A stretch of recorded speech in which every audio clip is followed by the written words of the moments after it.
Hello, my name's Dave Emery, and it's my pleasure to present Christopher Simpson, the author of, among other titles, The Science of Coercion, subtitled Communication Research and Psychological Warfare, 1945 to 1980, published in softcover and hardcover by the Oxford University Press, copyright 1994. Chris, welcome back to our airwaves. Thanks, Dave. Now, in undertaking an examination of mass communication research and psychological warfare, a good starting place, Chris, would be to briefly define what we mean by each.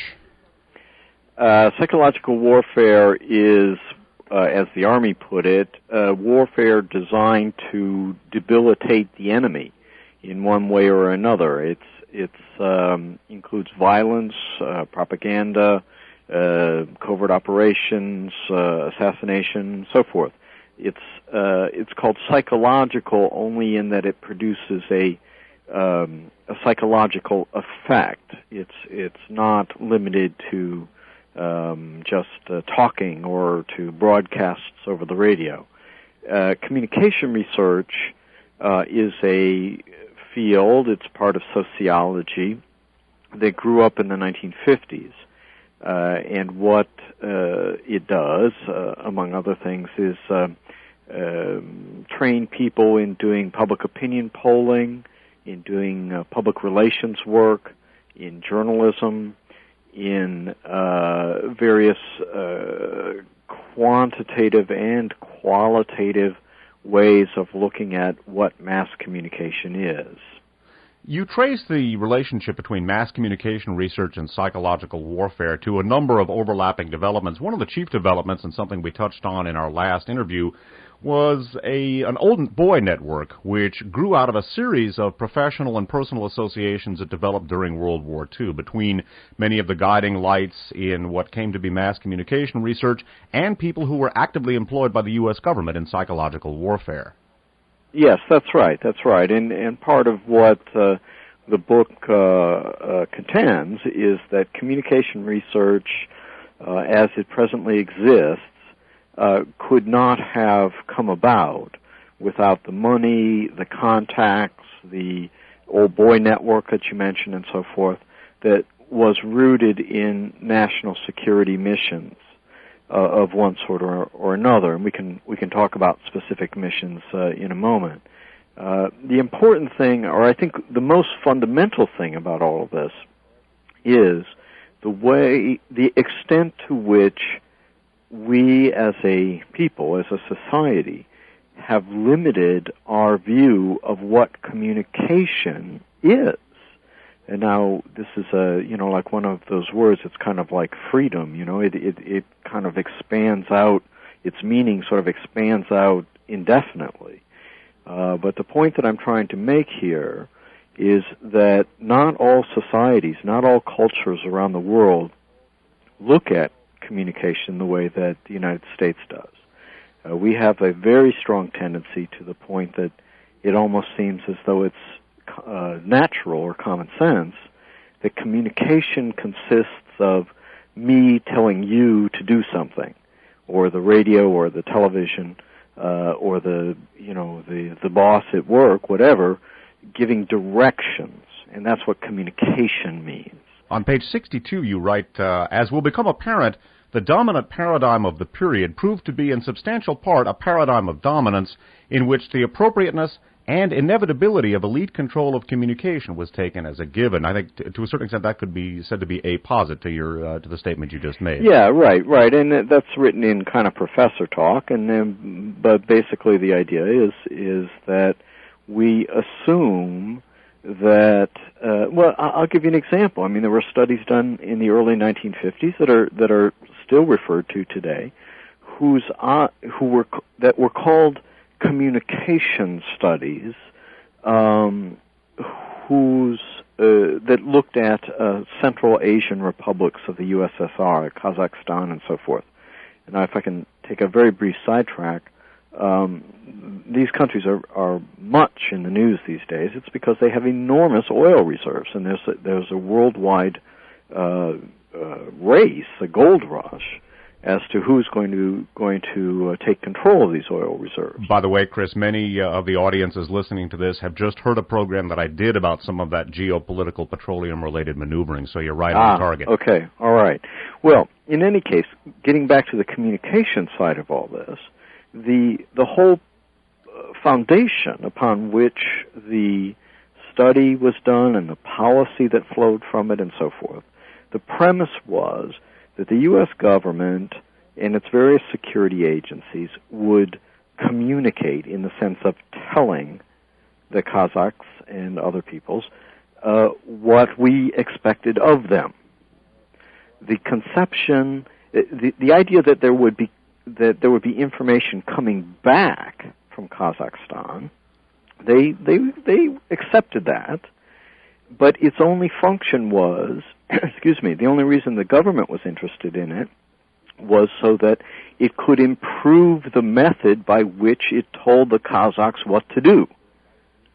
So feedback in this, so there's no communication here in the fundamental sense of the word. There is not an equality or a fundamental exchange of ideas.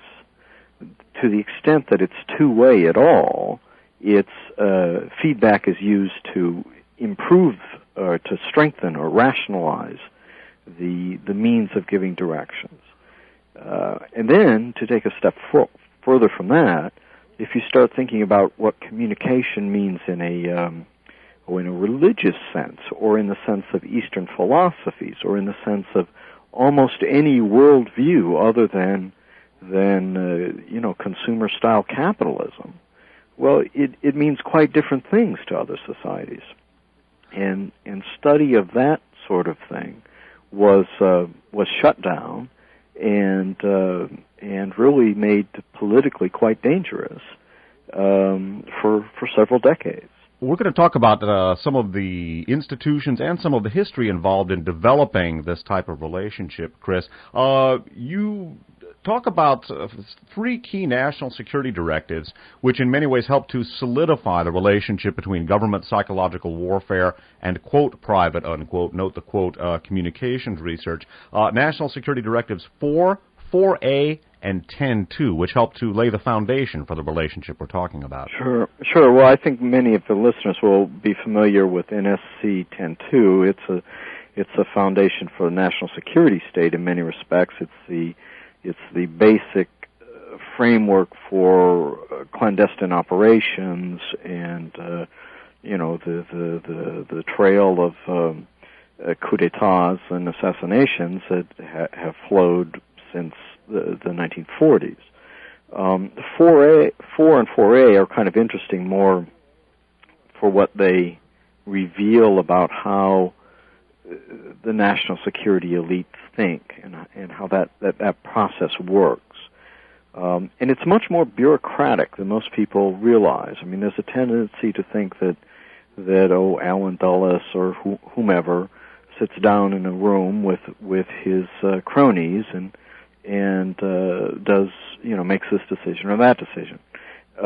But in reality, most of these things are done in a very bureaucratic way, and you have proposals that bubble their way up through the State Department and the Defense Department and the Department of Commerce, for heaven's sakes, and so on.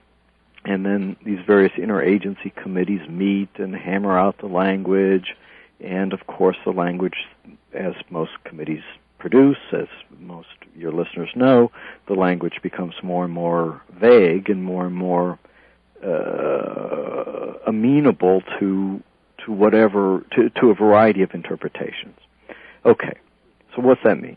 In the case of 4 and 4A, what they did is that they passed NSC 4, and that said, okay, well, the Americans are under assault by Russian propaganda and communist expansionism, and therefore we need, the country needs a propaganda program to meet this challenge.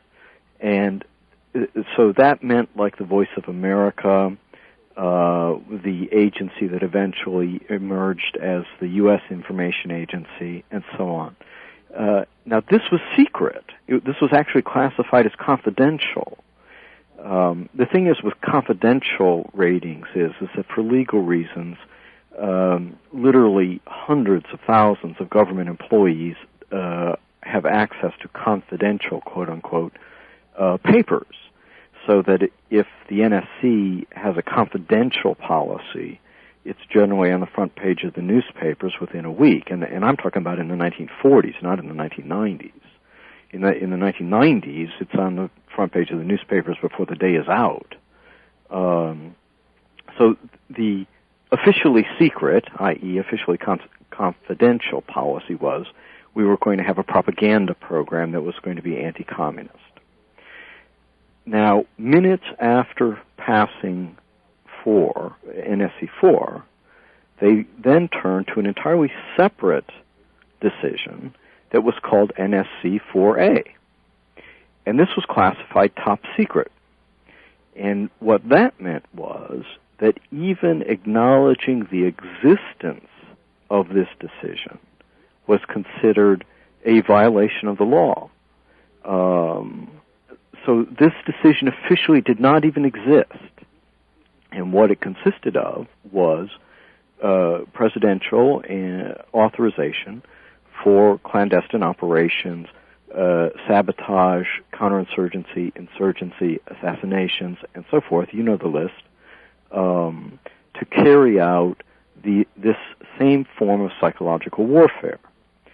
So the interesting thing here is that you have sort of shells within shells, and that the different people who are players in this game can manipulate their language depending upon who they're talking to. If they're talking to the general public, they can say, well, psychological warfare means broadcasting over the voice of America. And I think most people would not get too worked up over that, frankly, for better or worse. But if they're talking to a different audience, psychological warfare has a quite different meaning, and it can mean overthrowing the government of Guatemala. So you have the creation of whole systems of euphemism and double talk and double think, even in a George Orwell type sense, that on which the clandestine world thrived at that time and continues to thrive today. On page 52, Chris, you have a stunning statement which illustrates the extent of overlap, and perhaps that's even the wrong term, between national security and mass communication research as an academic discipline. You write, the earliest cumulative data concerning government funding of social science is provided by the National Science Foundation in 1952. That report shows that over 96% of all reported federal funding of social science at that time was drawn from the U.S. military. That, I think, could be said to be a major outgrowth of those various national security documents and directives. And think of it, let's leave aside for a moment the tendency to demonize the military, because frankly, I think that's a real oversimplification of how the real world works. I agree. But from a strictly dollars and cents point of view, when the Pentagon went to the Congress and said, okay, well, we want $100 million to do X, the Congress is going to say, well, how exactly is what you're going to do advance the so-called security interests of the United States? Now, over the 40 years, more than 40 years now, that have transpired since 1950, what we've seen is a form of Keynesian economics in which military contracts are literally structured so that little scoops of money go into the key congressional districts, and the contracts become a means of actually funding, their pork barrel projects for congressmen.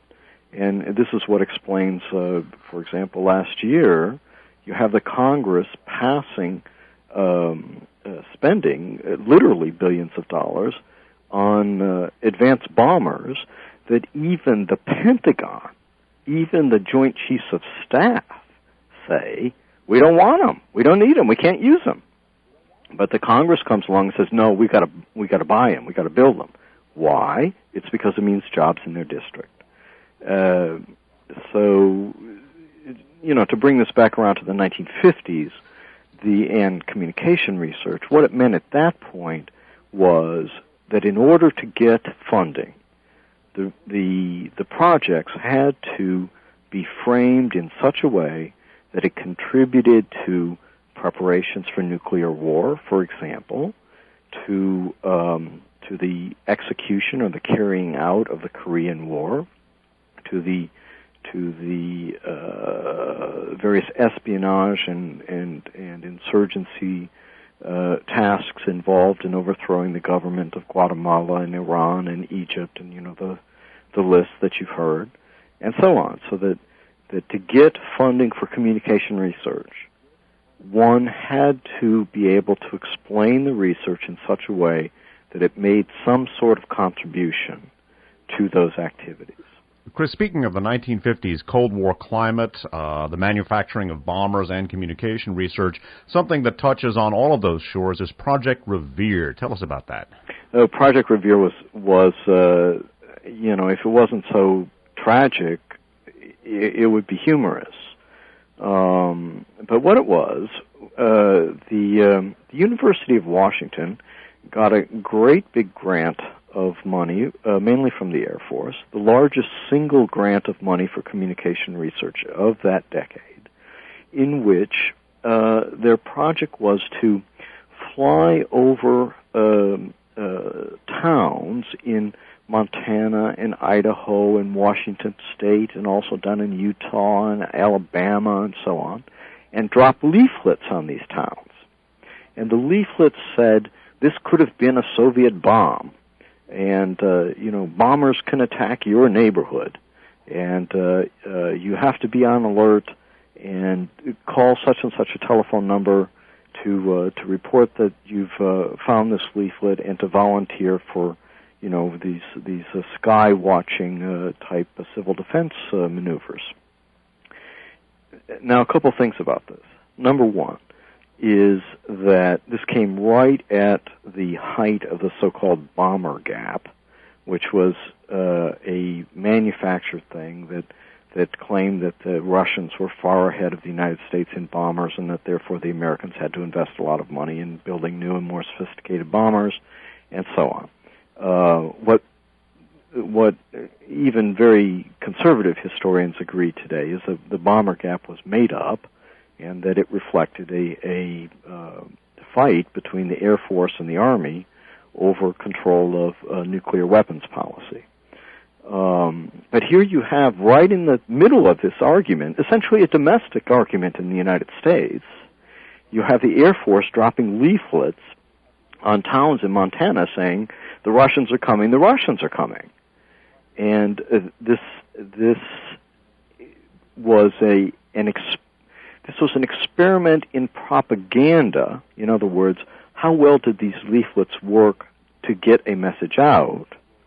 And it was a propaganda project in its own right. In other words, that it was publicity for a particular political point of view that the Air Force wished to promote. Now, you describe Project Revere as being a diffusion study. Does that refer to the dissemination, the spreading of that message? Yes, that's right. And diffusion is a whole subfield of communication research today, and there's various people who wrote their dissertations based on Project Revere who are to this day, the principal authors and kind of the grand old men of diffusion research in the United States. And they use that authority in terms of who sits on the editorial boards of what academic journals, who gets tenure, who doesn't get tenure, who gets appointed to this chair and not to that chair, and so forth and so on. So that these types of projects, this type of government backing, plays itself out in the little world of the university. And most people probably wouldn't care about that. But that, in turn, plays itself out in how do we train journalists? How do we train public relations people? What are the attitudes that universities and the education system in general attempt to instill in these people, who then go out and are really the voices of our society? To a certain extent, it's like those old boy networks made manifest and evolved through the years. Yes, and evolved and in a sense grew in some organic way, if you follow me. I'd like to say something else about these diffusion studies, and that is, I'd like to say two other things.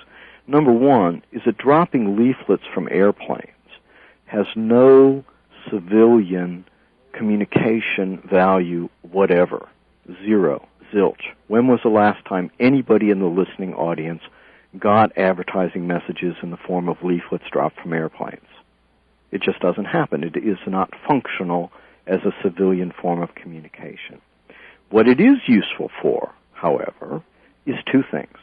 Number one, and this is exactly why the Air Force was funding it, was that in the midst of an atomic war, they were going to send bombers into those areas that had been hit by either American bombs over in Russia or by Russian bombs in the United States or in Europe, you name the place, and then drop these leaflets as a means of communicating with societies that were in smoking ruins.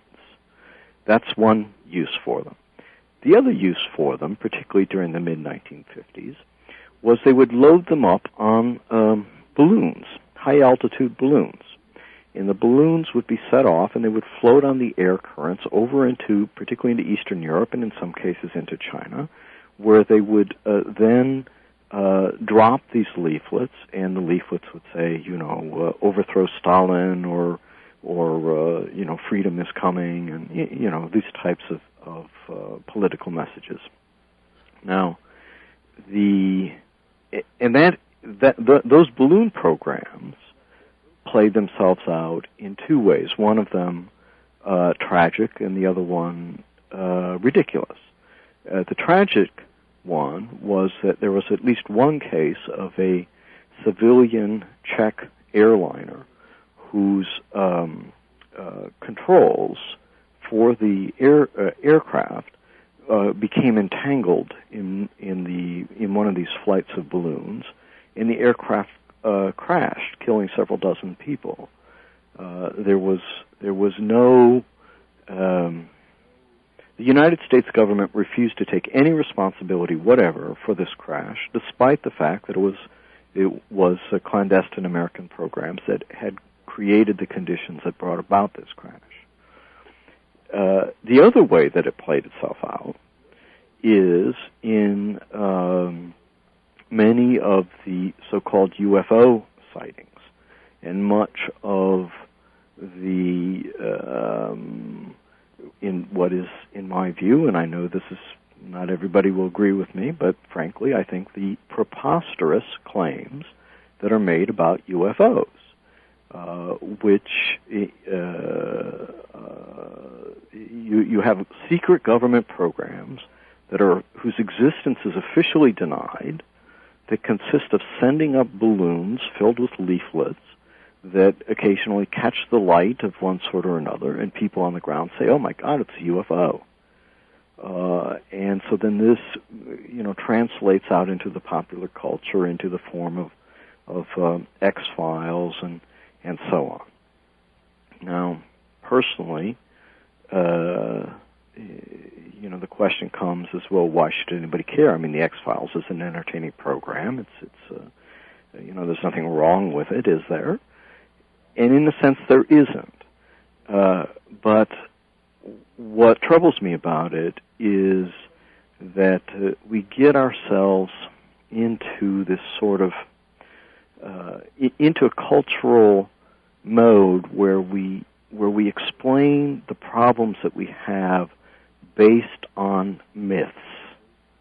And the myths are people from outer space, The myths in Nazi Germany were that the Jews were responsible. The myths in America are that we're not consuming enough, or that there are these, kind of fantastic, elaborate, intergalactic events that somehow are conspiring against us, and so forth and so on. So take that for what it's worth. I don't buy a lot of the UFO stuff, and the reason is that I know exactly where it came from, and it came from these secret programs to fly balloons for propaganda purposes. There's a researcher named Jacques Vallée who's done some remarkable work on the deliberate alien deception and also on some of the fascistic connections and overtones to some of the UFO cults. His name is Jacques Vallée, and some of his work, such as The Messengers of Deception and Revelations, have been accessed on this program. There are some remarkable aircraft of unconventional configuration, largely deriving from stealth technology, sure, and the reconnaissance aircraft, which to a layperson would look like a UFO. But Vallée has done some research which complements what you just said, and he's demonstrated very conclusively that both extremes with regard to the UFO question, one, that there's nothing at all, whereas people have seen some of these extraordinary aircraft which have various applications that are kept secret, and on the other hand, the aliens are among us and giving us their technology and we should let them rule us, has been deliberately disseminated by some of the most shady of our national security interests. Chris, we're running low on time on this side. On the other side, I'd like to discuss some of the institutions which exemplify and perpetuated the marriage of psychological warfare and mass communication research in the United States. Institutes such as the Bureau of Applied Social Research and publications such as Public Opinion Quarterly. That, however, in our next half-hour segment. We've been visiting with Chris Simpson, the author of, among other titles, The Science of Coercion, Communication Research and Psychological Warfare, 1945 to 1980, hard and softcover editions published by Oxford University Press, copyright 1994. Chris, we'll join you in our next half-hour. I look forward to it. Hello, my name's Dave Emery, and in this half-hour we're going to continue with the discussion with Chris Simpson, the author of The Science of Coercion, Communication Research and Psychological Warfare, 1945 to 1980, hard and softcover editions by the Oxford University Press, copyright 1994. Chris, welcome back to our airwaves. Thank you. We're talking about the overlap and the interrelationship between communication research and psychological warfare, and that relationship is in many ways concretized in the form of a number of, in fact, you identify 6 different centers of communication research that grew up in the 1950s. The Bureau of Applied Social Research, the Institute for Social Research at the University of Michigan, the National Opinion Research Center, the Bureau of Social Science Research, the RAND Corporation, and one that I'd like to leave for a few minutes into this discussion, the Center for International Studies. You talk about those institutions and their dual roles as both national security entities and academic entities, and in turn, I realize this is a tall order, but their relationship with Public Opinion Quarterly, which in many ways served as a mouthpiece for the dissemination of the work that they generated. Well, I think you've summarized it pretty well, and it would be redundant for me to go back over it. Now the book concentrates on the period between 1945 and 1960. One thing that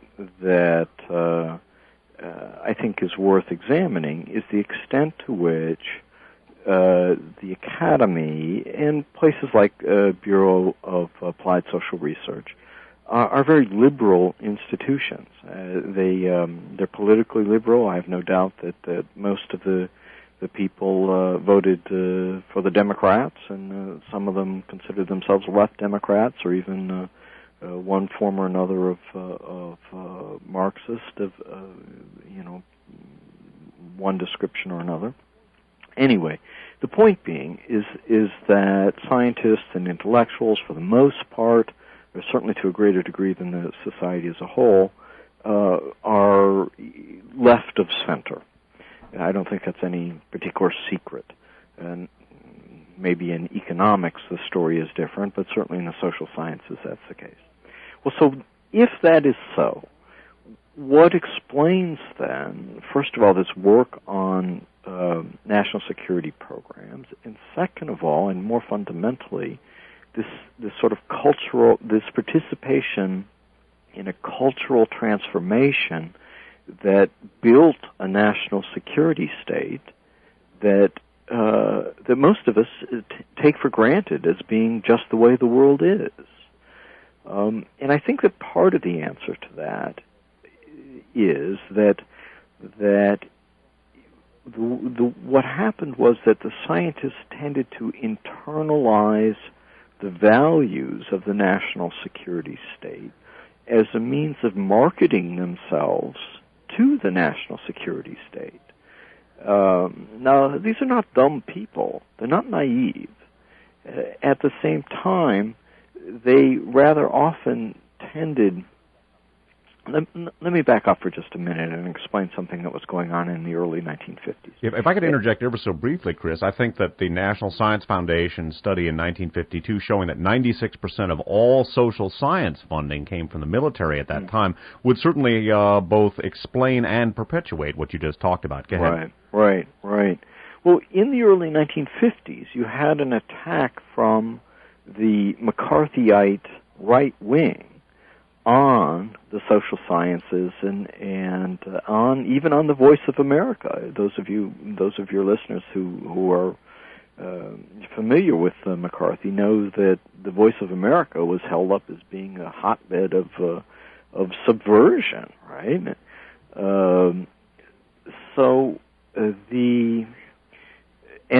This attack extended to the big foundations such as the Ford Foundation and the Carnegie Foundation. Rockefeller Brothers Fund was held. Rockefeller Brothers was held up as being a secret front for socialism and one world government and so on. Now, I'll grant you that the Rockefellers have played a complex political role in the United States and around the world, but to see Nelson Rockefeller as a closet socialist, I think is a little bit silly. But anyway, so there was this attack from the extreme right, and the way that these academics and their foundations, like the Ford Foundation and so on, and the big universities, the big Ivy League schools, the way they defended themselves in hearings before Congress was to say, well, what we're doing with sociology is the most potent tool for fighting back the communist menace. That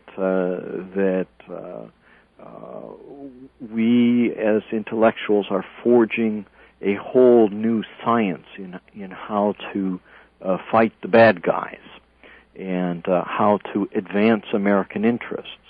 And American interests in kind of the 1984 think of the time, I mean the double think of the time, automatically meant all those good things about America that we would like to believe, and about democracy, liberty, equality of opportunity, all that good stuff.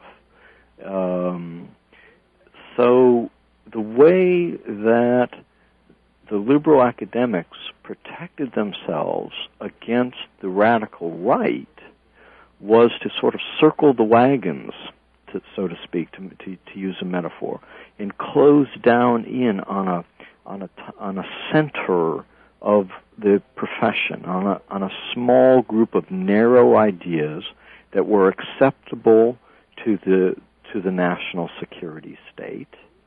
And those became the central ideas that were permissible to be taught in American universities about this particular subject, that were permissible to be written about in academic journals about this particular subject. And in turn, that particular form of ideological conformity, of a liberal aroma, if you will, became really the only articulation of what communication or what communication research is or should be that was permitted in this country. Both the left and the right were to a very large degree crushed. And if you want to talk about the left wing, you had the FBI. I mean, in New York City, there was a school for social research that was basically run by the left, and it drew something like 5,000 students a year.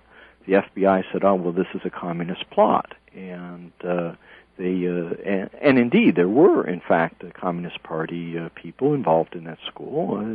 Communist Party people read books like anybody else. And so the FBI subpoenaed their student lists and canceled their tax exemption and basically harassed the institution out of existence.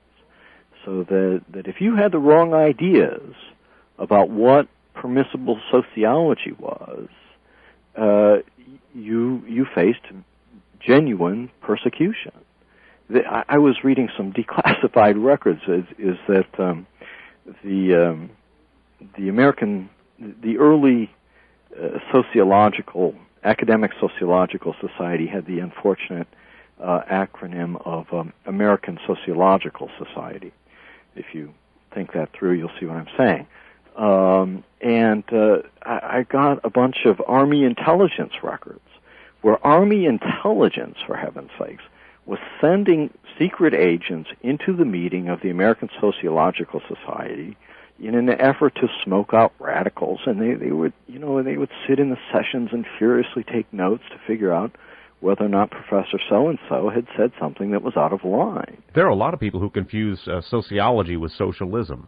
Mm-hmm. Yeah. But they're entirely different concepts. Of course. Sociology is a so-called behavioral science that looks at how groups of human beings behave. Right. Now, I would argue that a lot of sociology has preconceptions built into it. Sure. That tend to reinforce the power relations that already exist.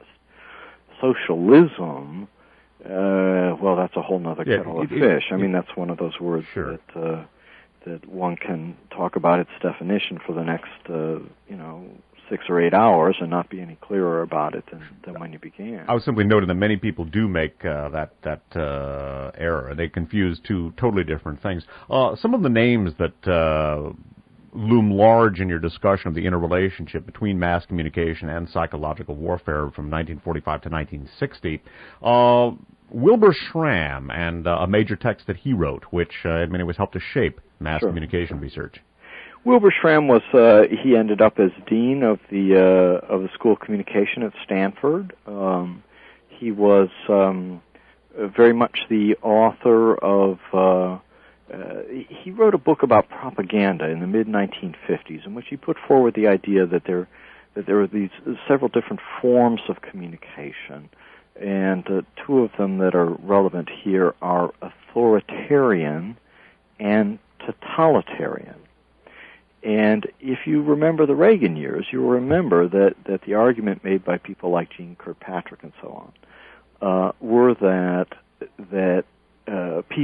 mass murderers, literally mass murderers, like Pinochet in Chile, for example, or Marcos in the Philippines, or you know the list, mm-hmm. that they were authoritarians, which was bad, but not all that bad. Whereas Brezhnev-era USSR or Czechoslovakia, in 1967, these were supposedly totalitarian societies that were somehow qualitatively more brutal and vicious than Pinochet's Chile, and that this therefore justified the extreme measures of building 20,000 nuclear weapons in an arms race against these people. That book, by the way, The Process and Effects of Mass Communication. The Schramm text. Exactly right. So anyway, this distinction between authoritarian and totalitarian, at least in my opinion, is largely contrived and is largely a political distinction. And it has little scientific merit. It's because what it does is it just lumps very different types of societies together and pretends that they're all one. At the risk of seeming a trifle corny, it actually seems to me like an actual realization of Orwell's newspeak. Well, to a certain extent, I think that you're right. I mean, you had everything from Kim Il Sung style North Korea to the Italian Communist Party presented as a single monolithic block, and then on the other hand, you had genuinely genocidal governments, such as that which emerged in Guatemala, for example, to name only one example, that were somehow America's friends. So these ideas, they get off campus, and they become the code speak that politicians use, that journalists use, that professors use, that the people on the chat shows on Sunday morning use, and so on, to justify whatever policy happens to be in vogue at a given time. On page 85, you write, "This continuity of leading theoreticians became part of a broader pattern through which the psychological warfare of one generation became the international communication of the next." If I'm understanding you correctly, I think that sort of exemplifies and sums up what you were just talking about. Yeah. What happened, I'll give you a good example, and in some ways it's kind of amusing, is that there was a particular researcher named Chitra Smith who did a annotated bibliography called, in the early 1950s, called Propaganda and Psychological Warfare, in which she systematically collected everything that had been published on this and made little descriptions of it and where it could be found and so forth and so on. All right. That was originally done under a secret contract. By the mid-1950s, the rhetoric was starting to change, and the whole way that the news speak was put was starting to change for reasons that are explained in the book. And Chitra Smith's bibliography, which had begun as Propaganda and Psychological Warfare, was printed by, I believe it was Columbia University Press, but you'll have to check me on that, but was published by a leading academic press under the title of International Communication. The identical text, the identical discussion of what communication was and where the articles were to be found and what it consisted of and how it worked and who was right and who was wrong and all of the rest, went from being a classified text on propaganda and psychological warfare to being a public text called International Communication. And this is one example of how the doublespeak about communication and indeed about sociology, about how we look at society, how that grows and how it sort of mutates decade after decade. I think today that we're in a new stage. I mean, we're not in the 1950s anymore, but the same mutation process continues. Chris, we're running low on time there. I'd like to hit a few more points briefly, illustrating that evolution from yesterday's psychological warfare to today's or tomorrow's communication theory. Daniel Lerner in his book, The Passing of Traditional Society. Right. Originally done for the Voice of America and becomes the foundation of what is called, euphemistically in my opinion, the Development School of Communication Research. Development is the early version of the International Monetary Fund business that's going on right now in terms of the economic penetration of Asian societies and Mexico and so on.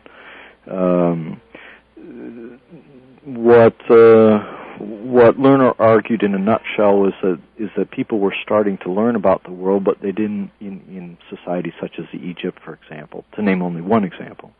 But they didn't have any political power, which was true enough, and that made them angry. So Lerner's solution was to come along with a variety of propaganda techniques to try to sort of ease them into feeling comfortable with their powerlessness. And when that didn't work, the next step, which was developed largely at MIT... At the Center for International Studies, which was one of those 6 organizations which overlap academia and national security that we alluded to earlier. Go ahead. Exactly. So the next step was to add policemen and guns and different types of, first of all, selective violence. Targeting trade union leaders, for example, for either co-optation on the one hand or to be murdered on the other hand. And then when the selective violence didn't always do the job, you had the emergence of what is today called low-intensity warfare. And low-intensity warfare really is full-scale warfare carried out at the grassroots. You have armies fighting against the civilians of their own countries. So this interweaving of the rationale or the claims about how communication work very rapidly spill over into military doctrine. It's because military doctrine, if you have a society that cannot hold itself together because it is so unjust, then the first thing they try is propaganda, to convince people to put up with it despite its injustice. And then when the propaganda fails, the next thing that happens are death squads and various forms of war against civilians. And that particular evolution, we've seen it started in Greece in the 1940s and up through the 1950s, and it continues to be used today. You mentioned that development theory actually holds that unchecked or unregulated development in the Third World would actually be deleterious to U.S. national security. And on page 90 you write, thus the CINA's approach, that's the Center for International Studies, came to be called development theory, unquote, by communication specialists. Among military planners, it took the name limited warfare, unquote, or perhaps low-intensity warfare, a term that became very well known on the U.S. national security stage in the 1980s. Sure. Limited warfare is a linguistic predecessor to low-intensity warfare. I mean, limited warfare served its purpose in providing a rationale for the American invasion of Vietnam, and then sort of burned itself out on that, and so they came up with a new term. The new term is low-intensity warfare. Among the types of development that was seen as possibly injurious to the U.S., you mentioned, was the desegregation of schools in Little Rock. Right. Well, that was Little Rock was studied in these same terms. The unifying theme here is not that the U.S. government is against any sort of development, because that's not the case. Sure. What it is that the U.S. government only wants development that is cooperative to and subordinate to the U.S. demands on a given country, which typically come in the form of either labor or natural resources. Sometimes it comes in the forms of places to put naval bases or Air Force bases. So development is well and good as long as it's done on the Americans' terms. That's why, for example, the implication of that. Let me say it this way: the implication of that theory is what happened in Nicaragua during the Reagan administration. Here you have a tiny country that's about the size of Virginia and that has a smaller population than the state of Virginia, which, heaven forbid, was providing a good example to the rest of Central America. It improved its education. It lowered the infant mortality rate, better health, better food, and contrary to what the Reagan administration said, was actually rather free intellectually in terms of what was broadcast on the radio, and certainly freer than Guatemala was or El Salvador. in terms of what was broadcast on the radio or published in the newspapers and so forth.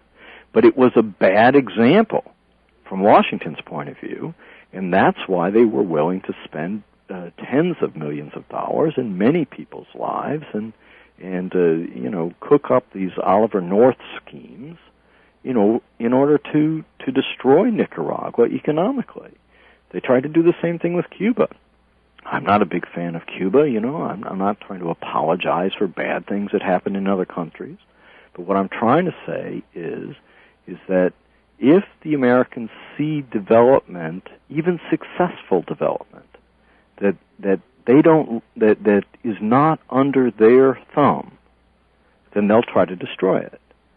And that this has been such a consistent pattern for almost 50 years now, that I think that as Americans, as voters, as taxpayers, we have to take a look at this and understand exactly how destructive this is to people around the world.